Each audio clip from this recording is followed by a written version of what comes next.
Continuamos en Tele7 y, como siempre, estamos encantados de tener a nuestro queridísimo colaborador, el doctor José Luis Arranz. Doctor, buenas tardes. Hola, Arratsaldeon, bienvenido. Buenas tardes. Bueno, además de ser gran médico y baracaldés, que también es importante, es un plus. Es un plus.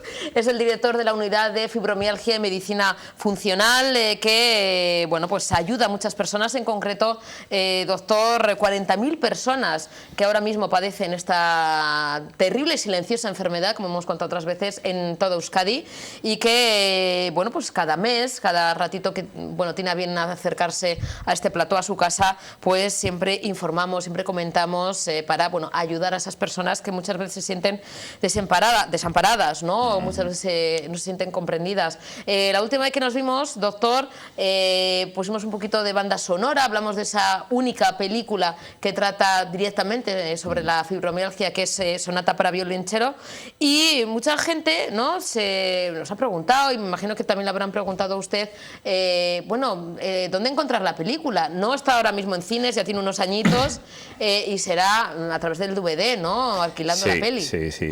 Yo la he conseguido en Amazon, amazon.es, pero es muy difícil conseguirla. Si alguno quiere, le puedo dejar la mía, no hay ningún problema. O sea que... Doctor, pues como siempre, además que también nos escriben, y siempre, yo antes le pido permiso, bueno, es el número de consulta que siempre facilitamos. La primera vez que llamaron varias personas, varias mujeres, una vez más las mujeres que tenemos más probabilidad de padecer la fibromialgia, se pusieron en contacto con este programa y nos preguntaron por sus datos, si le podemos dar su teléfono, y por supuesto les facilitaremos el contacto de la consulta, doctor, y si quieren también dónde encontrar o dónde comprar Sonata para violonchelo. En este caso, en este programa, doctor, vamos a hablar del síntoma principal, o uno de los síntomas principales de esta enfermedad, por no decir, yo creo que el primero, el top, ¿no?, el fundamental, que es el dolor. Sí, sin duda, el síntoma más importante de la fibromialgia, y es el que define la Asociación Reumatológica Americana, de los 3 criterios que tienen para definir o diagnosticar la fibromialgia, el síntoma príncipe es el dolor. Pero es que el dolor no solo es el síntoma príncipe de la fibromialgia, yo diría que de toda la medicina. El primer médico surgió como amparo a una llamada de dolor, seguramente, en la historia, ¿no? Además, José Luis, sabes mucho de esto del dolor porque eres miembro de la Sociedad Española del Dolor y, bueno, pues eso te ha hecho, bueno, estudiar y profundizar en el tema del dolor. ¿Qué te llevó a ello? ¿Y por qué también ser miembro de esta Sociedad Española tan importante que trabajáis y bueno, pues estudiáis sobre el tema del dolor? Bueno, el estudio del dolor siempre me ha interesado porque, ya digo, es el síntoma más importante de la medicina, ¿no? El dolor, la angustia del ser humano sufriente es lo que nos lleva a ser médicos, el querer ayudar. Y a la Sociedad Española del Dolor, pues quise pertenecer a una sociedad de prestigio. Estando con los buenos es con los que se aprende, y en la Sociedad Española del Dolor hay gente extraordinaria, y editan una revista, o editamos una revista de dolor también magnífica, y yo he aprendido muchísimo de ellos y me encuentro muy a gusto y muy cómodo en la Sociedad Española del Dolor. ¿El dolor en la enfermedad, en la fibromialgia, afecta a todos los enfermos y enfermas? ¿Afecta por igual a todos y a todas? ¿Afecta más a mujeres o a hombres? ¿De qué depende? ¿O siempre está el dolor presente, pero me imagino que en diferentes niveles, ¿no? Sí, el dolor prácticamente en el 100% de los casos está presente, siempre. Lo que sucede es que hay personas que tienen dolor continuo todo el día, es decir, son casos que he visto algunos y que sufren muchísimo, y hay otras personas que el dolor va por periodos, va por tiempos, pero siempre está presente. Más frecuente en mujeres que en hombres. Yo creo que igual, solo que como hay más presencia de mujeres con fibromialgia que hombres, 10 o 20 mujeres por un hombre, pues parece que las mujeres tienen más dolor. Probablemente sí, porque la mujer es más sensible y esto le lleva a sufrir más, ¿no? Claro, es que esto entra también el umbral del dolor y la definición de dolor. Doctor, ¿cómo definiría o cómo se define el dolor? Porque hay gente, claro, dice, bueno, yo sufro un dolor que es incapacitante, que muchas veces los enfermos de fibromialgia comentan, ¿no? Y que dice, es que yo no puedo hacer nada, ni coger a mi hijo, que le estamos diciendo, ¿no?, en brazos a un bebé, ni siquiera atarme los cordones de la zapatilla, ni poder hacer otro tipo de cosas, ¿no?, porque sufre un dolor tremendo. ¿Cuál sería la definición de dolor a grandes rasgos? Hay muchas definiciones, pero a mí la que más me ha impactado, la que más me gusta, es la del doctor Lorimer Moseley, que escribió un libro que se titula Explicando el dolor. Y ahí dice que todo dolor es una respuesta normal a lo que el cerebro considera una amenaza. Es decir, cuando el cerebro ve que existe una amenaza para la integridad de la persona, tanto física como psicológica, reacciona con una respuesta de dolor, que no es sino una respuesta defensiva. El dolor es una respuesta defensiva siempre. Nos previene de algo, nos ayuda. El dolor que sufren los enfermas de fibromialgia es constante durante todo el día. Ha comentado que no, que hay casos que puede ser, ¿no?, durante todas las horas en las que, bueno, pues están despiertos y sufren esos dolores. Hay, en cambio, otras personas, otros enfermos de fibromialgia, que quizás solamente se concentran cuando hacen algún tipo de actividad, o depende de cada momento del día. Cada persona es de una manera, pero lo que sí está claro es que todos, invariablemente todos, sufren de dolor. Hay personas que están continuamente todo el día, las 24 horas del día, sufriendo dolor. Y la intensidad, hay otras personas que tienen intensidad que va por exacerbaciones. En determinados momentos el dolor es muy grande y en otros momentos es menos grande, pero siempre está presente. Es diferente dolor y daño. ¿Qué diferencias hay? Bueno, sí. Esto nos llevaría a la definición de los tipos de dolores. Hay dos tipos de dolor. Uno es el dolor nociceptivo y otro es el neuropático. El dolor nociceptivo es aquel dolor en el que hay un daño. Es decir, si yo ahora me cae de aquí cualquier cosa y me da en la cabeza, ese es un dolor nociceptivo, es decir, hay una respuesta inflamatoria, se inflama, esa inflamación comprime las estructuras nerviosas y me produce dolor como mecanismo defensivo. Ese es un dolor con lesión, con daño. Pero luego existe el dolor neuropático, de tal manera que en este dolor el sistema de alarma cerebral evalúa que hay peligro y responde con la sensación de dolor, pero haya o no haya peligro. Es decir, eso es lo que sucede en este dolor neuropático. Por eso no se encuentra, cuando se hacen radiografías, etcétera, no se encuentra nada que justifique el dolor. Pero el dolor es real y esto lo quiero dejar claro. O sea, no es porque podría pensarse que es un dolor psicológico, que es la misma persona la no que... existe el dolor psicológico. No existe. No nos engañemos. Cuando un enfermo te dice que tiene dolor y una mujer de fibromialgia te dice que duele... imaginación, vamos a ver, sensación de... habría una pequeña proporción de lo que se llama simuladores, que el simulador es para conseguir pues una incapacidad, etcétera, pero yo te digo que prácticamente el 100% de las personas que sufren de fibromialgia, el dolor es real. ¿Cómo se puede? Porque ha comentado el tema radiografías, análisis, claro, ¿cómo se puede medir o cómo se puede testar el dolor, el nivel de dolor en una persona con fibromialgia? Que es complicado, muchas veces es lo que se quejan, ¿no? Que creen, ¿no? Se dice, no, bueno, es que ¿cómo te va a doler tanto? No puede ser, no es imposible, eso es que no quieres hacer esto, es más que nada cansancio, es apatía. No, es ese dolor que sienten, que no es fruto de su imaginación. ¿Hay manera de medir? ¿Hay manera de hacer esos análisis? Yo diría dos niveles. Los análisis de rutina, como pueden ser un análisis de laboratorio, una radiografía simple, un TAC, una resonancia, no sale nada. En estos diagnósticos de rutina no. Pero en diagnósticos de investigación sí. Es decir, las nuevas técnicas de neuroimagen que se hacen en laboratorio, en unidades especiales, para investigación siempre, permiten ver qué áreas del cerebro están activadas cuando hay dolor. Es decir, ya habría una objetivación, pero no son pruebas de rutina, son pruebas de investigación. Específicas que me imagino, José Luis, no al alcance de todo el mundo. No, suelen ser pruebas hospitalarias o en centros de investigación donde se investiga el dolor. Sí, ahí sí existen estas. Y entonces, que mucha gente se estará preguntando, doctor, bueno, ¿cuál es la solución? Porque claro, quienes sienten ese dolor, tienen ese dolor, ya sabemos que bueno, hay fármacos, hay muchos que toman esos fármacos de receta, aunque el médico hay veces, ¿no?, de turno, pues puede decir, bueno, pues toma esto y ya está, y mira, y así se te queda el dolor, pero claro, eso no es la solución, no pueden estar siempre medicados, además con medicaciones que igual tampoco les quitan ni les solucionan ese dolor. ¿Cuál sería un poquito bueno, pues la manera de conseguir eliminar o paliar esos dolores de la fibromialgia? Mira, Sí. Yo el otro día tuve la suerte, el domingo, de compartir la mañana con el doctor Arturo Goicoechea, un neurólogo de Vitoria que ha sido jefe de neurología del Hospital de Santiago.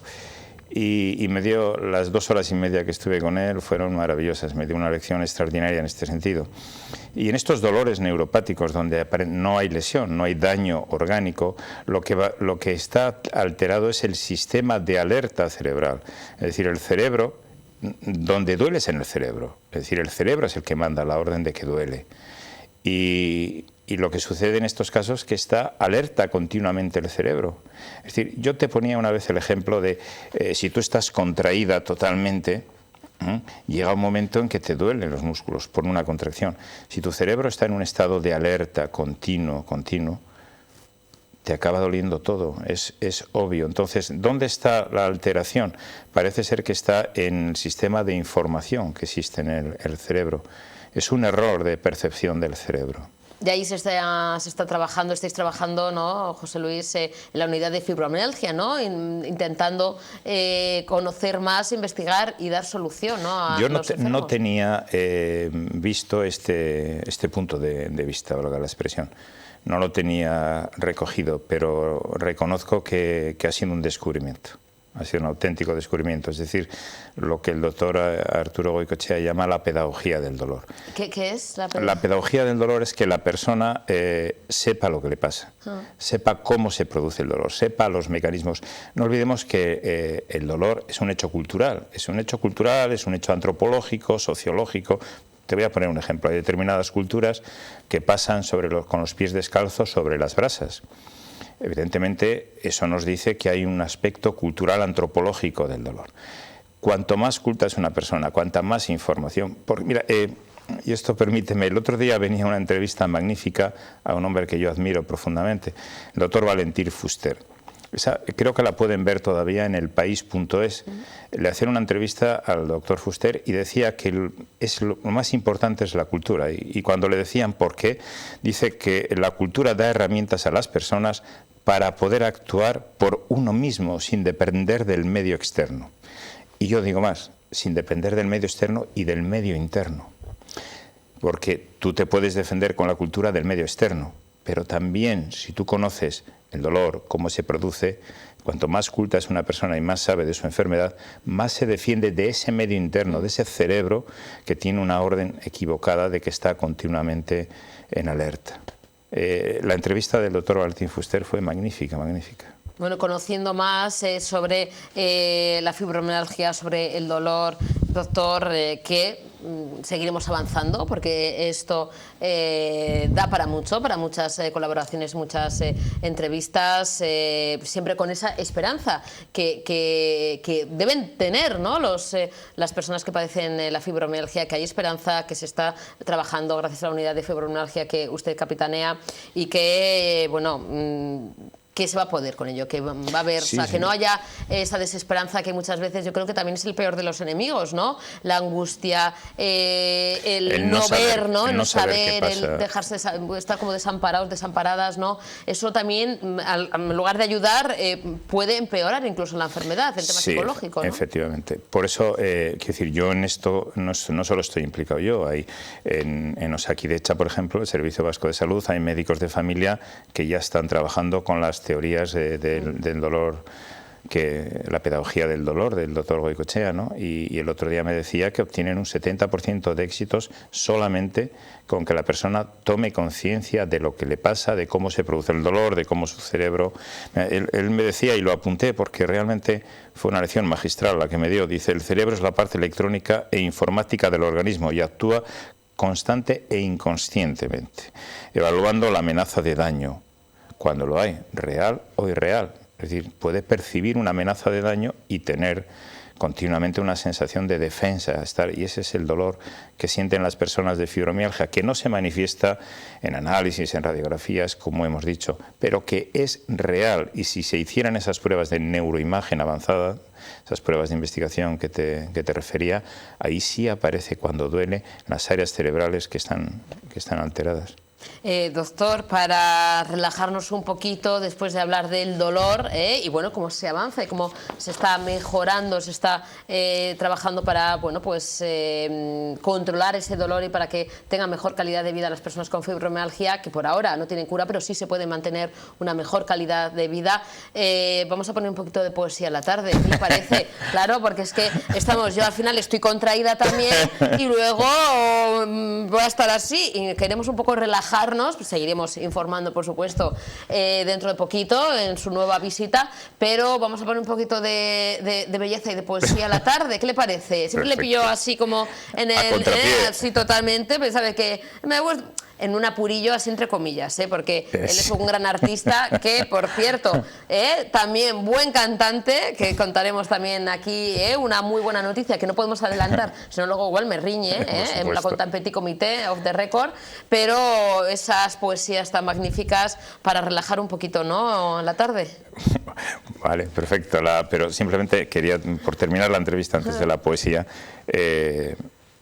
dar una esperanza. Es decir, se está investigando mucho y la persona tiene que tomar la vida en su propia mano, tiene que saber lo que le pasa y por qué le pasa. Eso es parte importante de la curación, pero que ni están solas las personas de fibromialgia, que hay muchos grupos de trabajo en todo el Estado, pero sobre todo en Euskadi, es lo más avanzado del Estado, y que algunos profesionales estamos empeñados en ayudar, porque como decía Galeno, sedare dolore divinum opus est, es decir, sedar el dolor es obra divina, ¿no?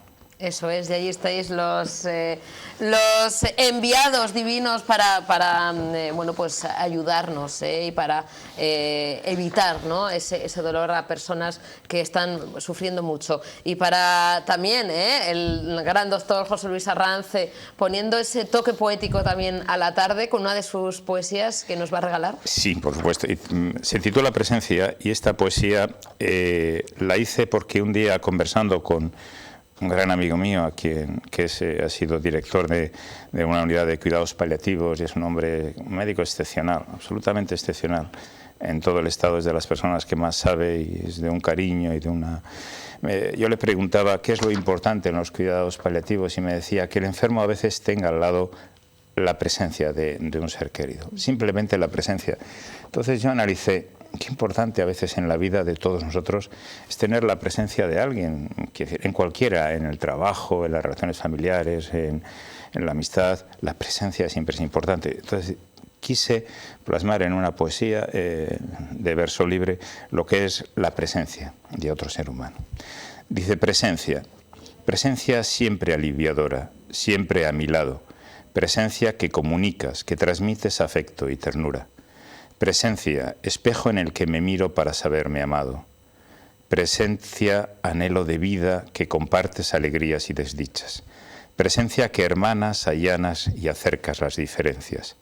Presencias que eliminas los prejuicios, que alejas barreras y arquetipos, haciéndonos sentir semejantes.